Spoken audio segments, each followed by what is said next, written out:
সুপ্রিয় শিক্ষার্থী, আশা করি তোমরা সবাই ভালো আছো, সুস্থ আছো এবং নিরাপদে আছো।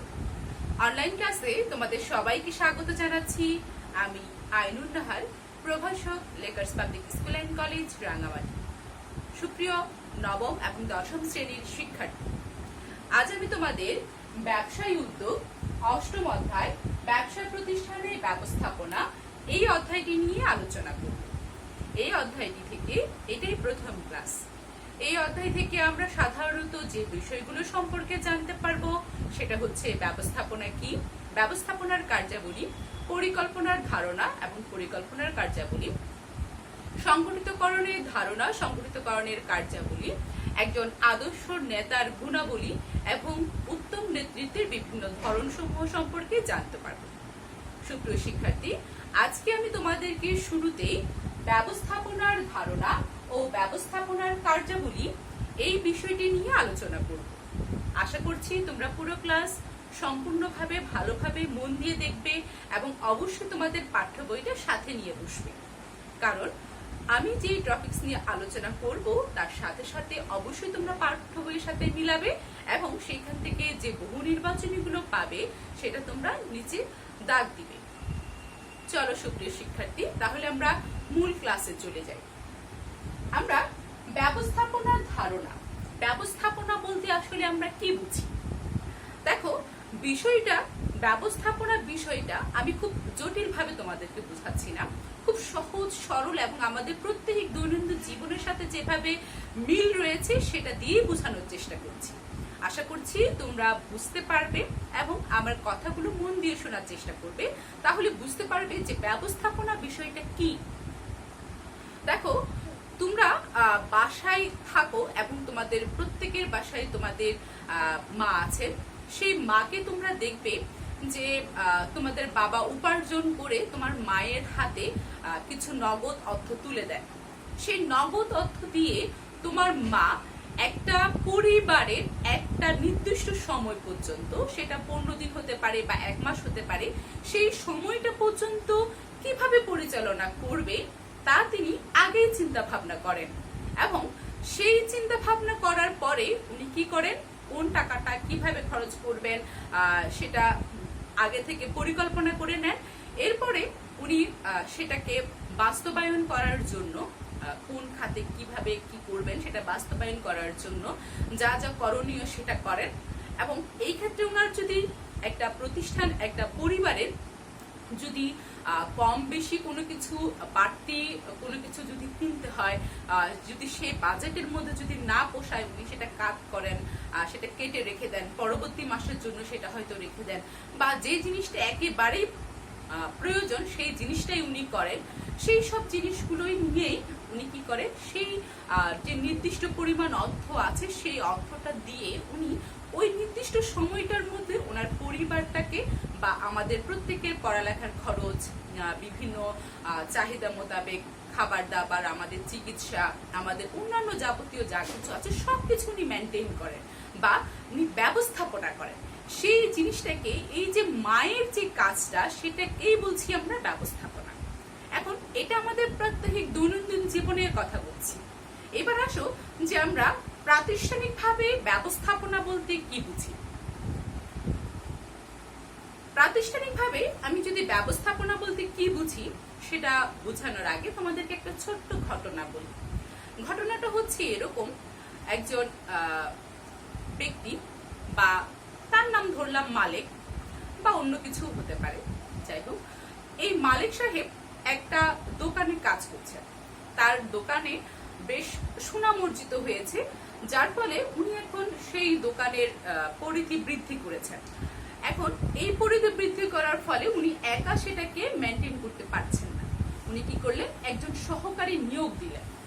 সেই সহকারী নিয়োগ দেওয়ার ফলে দোকান চলছিল, ভালোই চলছিল, কিন্তু কিছুদিন যেতে না যেতে বা মাস 2 পরে যারা প্রত্যেক বা সবসময়কার যে ক্রেতা ছিল তারা মালিক সাহেবকে এসে যে কমপ্লেন করলেন বা অভিযোগ জানালো যে তার যে সহকারী উনি রেখেছেন সেই সহকারী তাদের সাথে ভালো ব্যবহার করছে না।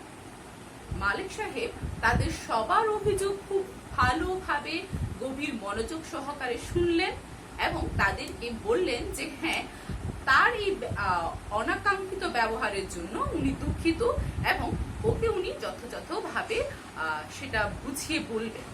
কর্মীদেরকে, সেই কর্মীকে, ওনার যে সহকারী যে কর্মী তাকে ডাকলেন উনি, ডেকে তারপর উনি তাকে সব বিষয়াবলী খুব ভালো করে বুঝিয়ে বললেন যে ক্রেতাদের সাথে বা তার দৈনন্দিন জীবনের যে ভোক্তারা আছে তাদের সাথে কখনো এইভাবে ব্যবহার করা যায় না, বা তার ভুল ত্রুটিগুলো কি কি ছিল সেইগুলো উনি সেই কর্মীকে ভালো করে বুঝিয়ে দিলেন। এবং সেই ওনার যে সহকারী বা যে কর্মী ছিল সে জিনিসটা অনুধাবন করতে পারলো এবং নিজে থেকে লজ্জিত হয়ে সে তার নিজের কাজকে বা নিজের যে ব্যবহার তাকে উনি সংশোধন করে নিল। এই যে কাজটা সম্পাদন করলো মালিক সাহেব, এটাকে আমরা বলছি ব্যবস্থাপনা। মালিক সাহেব কি করলেন? মালিক সাহেব প্রথমে নিজেই ব্যবস্থাপনার নিজের তত্ত্বাবধানে রেখে একটা প্রতিষ্ঠান সুষ্ঠুভাবে পরিচালনা করছিলেন। সেই প্রতিষ্ঠানটা যখন একটু বৃদ্ধি পেল, উনি একজন কর্মী নিয়োগ করলেন এবং সেই কর্মীর সাথে উনি যখন সেই কর্মীটার বিভিন্ন ভুল ত্রুটি যখন ক্রেতারা তাকে জানাচ্ছিল, তখন সেই কর্মীর ভুল ত্রুটি উনি সংশোধন করে কর্মীকে বিভিন্ন রকমের নির্দেশ দিয়েছিলেন। এবং এই যে সম্পূর্ণ কার্যাবলীটা উনি যে সম্পাদন করেছেন তাকেই আমরা বলছি ব্যবস্থাপনা। এটা গেল আমি তোমাদেরকে বুঝিয়ে বলার জন্য বললাম যে ব্যবস্থাপনা কাকে বলে।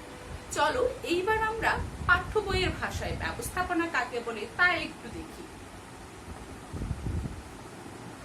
পাঠ্য বইয়ের ভাষায় ব্যবস্থাপনা বলতে বোঝাচ্ছে যে ব্যবস্থাপনা হচ্ছে অন্য লোকদের সামর্থ্যকে কাজে লাগিয়ে কোনো কাজ করিয়ে নেওয়ার দক্ষতা ও কৌশল।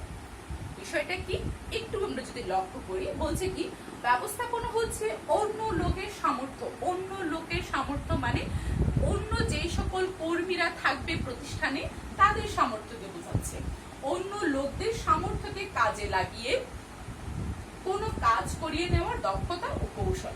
অর্থাৎ ব্যবস্থাপনা হতে হয় এরকম যে একটা প্রতিষ্ঠানে সকল যে কর্মীরা থাকবে সব কর্মীদেরকে যে কাজের দক্ষতা, তাদের সেই দক্ষতার সর্বোচ্চ দক্ষতা প্রয়োগ করিয়ে নেওয়াটাই হচ্ছে ব্যবস্থাপনা। আবারও বলছি, একটা প্রতিষ্ঠানে যতজন কর্মী থাকবে সেই কর্মীদের দক্ষতা যতটুকু সর্বোচ্চ স্তরের যে দক্ষতা আছে সেই দক্ষতাটা প্রতিষ্ঠানে কাজে লাগানোটাই হচ্ছে ব্যবস্থাপনা। আর এটা ব্যবস্থাপক যে কোনো উপায়ে করতে পারে। এটি ব্যবস্থাপকের সম্পূর্ণ নিজস্ব একটা টেকনিক বা নিজস্ব একটা বুদ্ধিমত্তার পরিচয়, যে উনি ওনার প্রতিষ্ঠানের কর্মীদের থেকে কিভাবে সর্বোচ্চ দক্ষতাটা অর্জন করে নেবেন তার প্রতিষ্ঠানে কাজে লাগানোর জন্য। এটা ব্যবস্থাপকের সম্পূর্ণ নিজস্ব বিষয়। ব্যবস্থাপনার এই ধারণাটা ছাড়াও আমরা হেনরি ফয়েল থেকে বলতে শুনেছি, বা হেনরি ফয়েলের বলেছেন যে ব্যবস্থাপনা হচ্ছে পরিকল্পনা, সংগঠন, কর্মী সংস্থান, নির্দেশনা, প্রেষণা, সমন্বয় সাধন ও নিয়ন্ত্রণ, এই সকল কার্যাবলীর একটা যোগসূত্র। অর্থাৎ ব্যবস্থাপনা বলতে হেনরি ফয়েল বলেছেন যে ব্যবস্থাপনা হচ্ছে পরিকল্পনা, সংগঠন, কর্মী সংস্থান, নির্দেশনা, প্রেষণা, সমন্বয় সাধন ও নিয়ন্ত্রণ। এই সবগুলো কাজকে হেনরি ফয়েল ব্যবস্থাপনা বলে উল্লেখ করেছেন। তাহলে ব্যবস্থাপনা সম্পর্কে আমরা যদি বলি তাহলে আমরা বলতে পারি ব্যবস্থাপনা হচ্ছে অন্য লোকদের সামর্থ্যকে কাজে লাগিয়ে প্রতিষ্ঠানে কাজে লাগানোটাকে আমরা বলছি ব্যবস্থাপনা।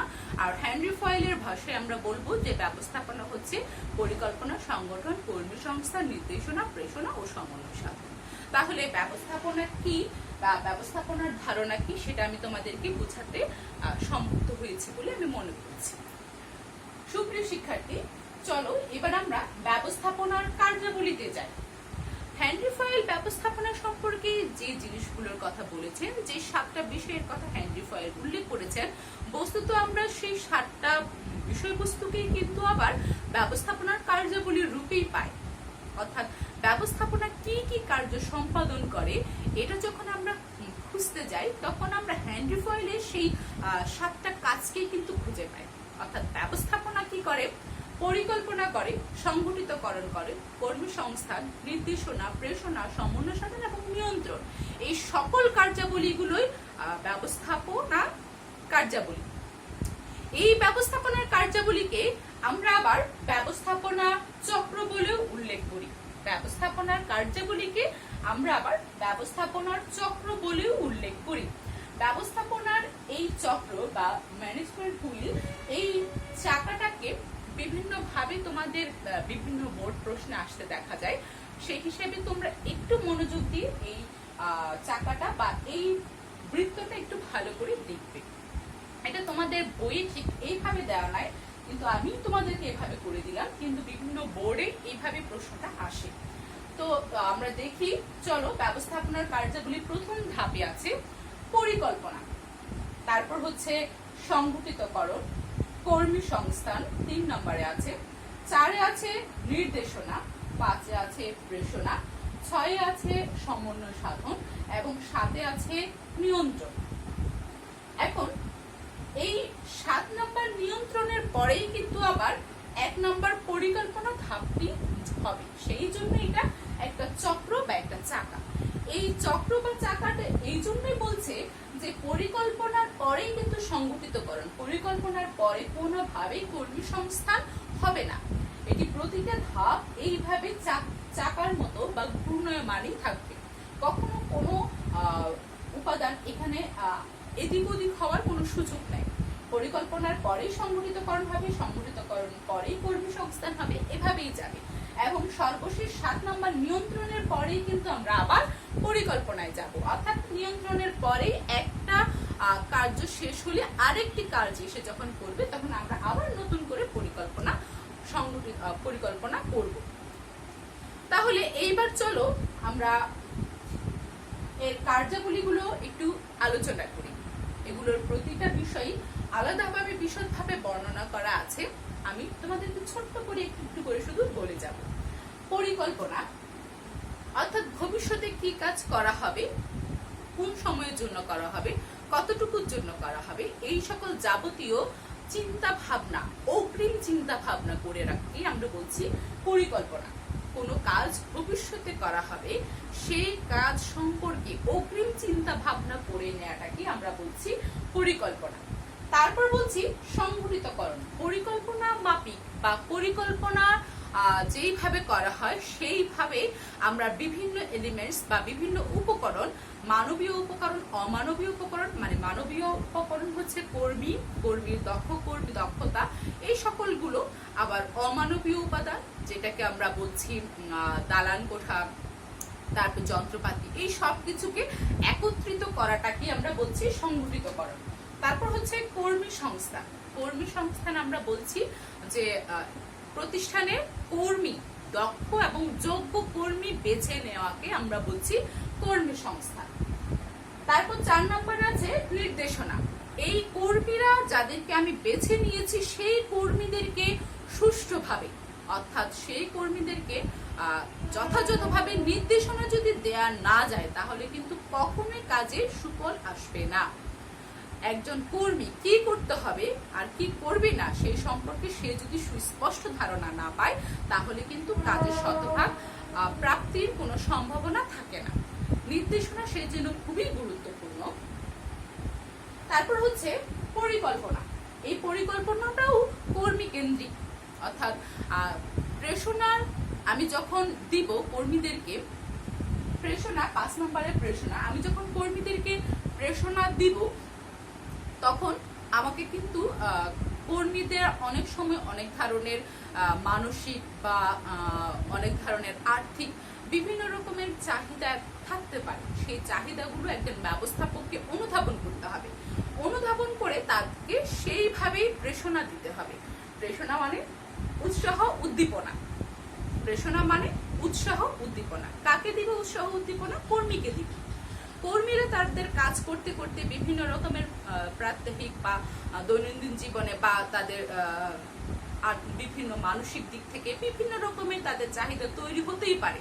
মানুষের ভিতরে চাহিদা তৈরি হয়, কিন্তু সেই চাহিদা সবগুলো যে পূরণ করবেন একজন ব্যবস্থাপক তা কিন্তু না। যেগুলো প্রয়োজনগুলো, যে চাহিদাগুলো পূরণ করে দিলে একজন কর্মী তার কাজের মনোবলটা পুনরায় ফিরে আসবে বা কাজের শতভাগ সে মনোযোগ দিতে পারবে।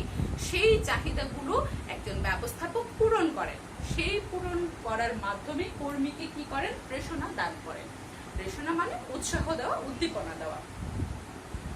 6 নম্বরে হচ্ছে সমন্বয় সাধন, অর্থাৎ কর্মী, তারপর প্রতিষ্ঠানের মূলধন, ব্যবস্থাপনা, প্রতিষ্ঠানের যন্ত্রপাতি, এই সব কিছুর মধ্যে একটা সুষ্ঠু সমন্বয় সাধন করেন ব্যবস্থাপক।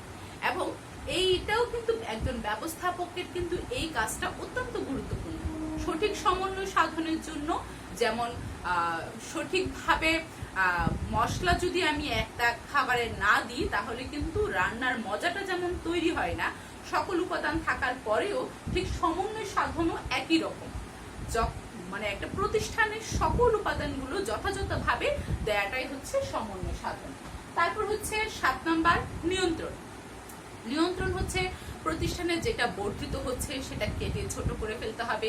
যে জায়গায় কম হচ্ছে সেই জায়গায় সেই ঘাটতি থাকলে সেই ঘাটতিটা পূরণ করতে হবে, সেটাকে আমরা বলছি নিয়ন্ত্রণ। প্রতিষ্ঠানে বিভিন্ন রকম বিভিন্নভাবে নিয়ন্ত্রণ করা যায়, কর্মীদের দিয়ে, যন্ত্রপাতি বা অন্য যে কোনো ভাবে, অনেক ভাবেই আছে নিয়ন্ত্রণ। যখন আমরা নিয়ন্ত্রণটা করব তখন সেটা বিস্তারিত আলোচনা করব।